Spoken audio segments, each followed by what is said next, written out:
السلام عليكم ورحمة الله وبركاته. صباح الخيرات عليكم. ان شاء الله النهاردة بقى هنعمل شوية كباب حلة، وهنقول الاساسيات واصول الطبخة دي ايه بالظبط، يعني ايه اللي يتعمل فيها عشان يديني قطعة لحمة دايبة وصوص طعم كده وجميل من غير بقى اي افتكاسات، لكن بتركات طبعا دي حصرية عندي. بس رجاء ما تنسوش اللايك والاشتراك في القناة لو مش مشتركة.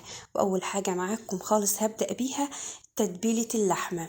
في ناس يا جماعة ما بتجيش عند اللحمة خالص وده غلط، لا احنا نتبل اللحمة بتاعتنا. واللي معايا في الطبق ده بصلتين كبار مبشورين، وعليهم قرن فلفل، وعليهم بقى نص معلقة من الفلفل الأسود ونص معلقة من الكزبرة ومعلقة بهارات لحمة ومعلقة سكر. طبعا المعالق دي يا جماعة من المعلقة الصغيرة اللي هي بتاعة التوابل. وادعكي البصلة دي بقى كلها كده لان انا عايزاها تجيب المية بتاعتها ويعني تندمج كده مع البهارات دي. هاتي بقى قطع اللحمة بتاعتك وادعكيها في الخلطة دي. دي تركة من تركات كباب الحلة عندي، محدش بيعمل الخطوة دي خالص. تعالي بقى اقولك ازاي تقطعي البصل. يعني في ناس بتتضايق منه عشان كمية البصل، لا بقى انا هسهل عليك الموضوع خالص. حضرتك هتجيبي كمية بصل محترمة كده، يعني المفروض البصل بيبقى نص اللحمة. ف تجيبي بقى البصلة وبعد ما تقشريها وتقطعيها تشقيها نصين بس مش للاخر زي ما انت شايفه كده. وهتجيبي البتاعه بتاع الشيبسي دي، عارفين يا جماعه ليه قطعت الشيبسي؟ وامسكي بقى بيها وقطعي عادي، هيطلع لك جوانح رفيعه وسريعه. يعني في 5 دقايق كده او يعني 3 دقايق تكوني عامله كيلو بصل ومخلصاه. يعني مفيش بعد كده من السهوله. انا بحاول اوفر لكم وقتكم وجهدكم وكل حاجه، وبرضو دي تركة خاصة بيا أنا هنا.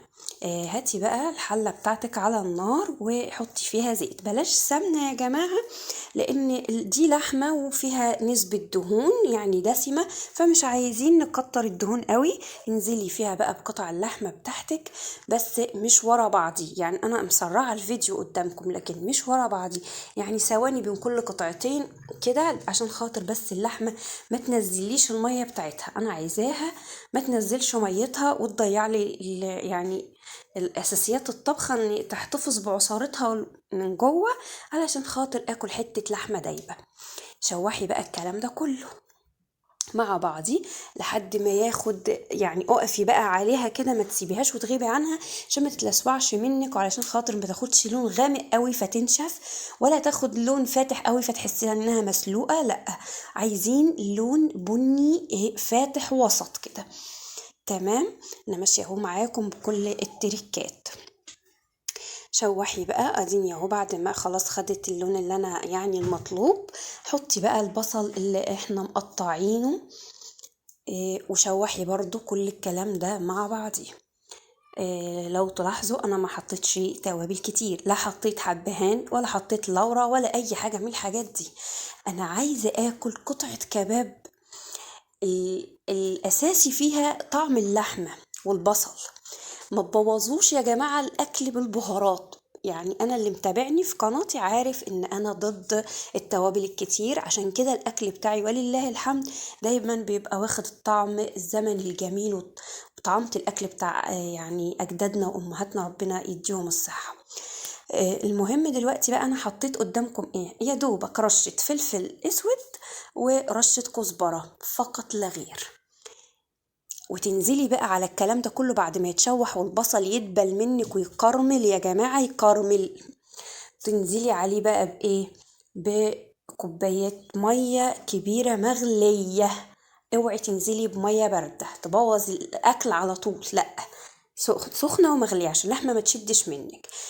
سر اللون بقى اللي انتوا بتشوفوه في المطاعم وتبقوا نفسكم تعرفوا بيتاخد ازاي او كده، من مع يعني نص معلقة من الكركم يا جماعة، ما بتأثرش خالص في الطعم بالعكس يعني بتديله طعم جميل. يعني مش هتحسي بيها. احنا عايزينها كلون. وكمان الكركم يا جماعة من التوابل المفيدة جدا.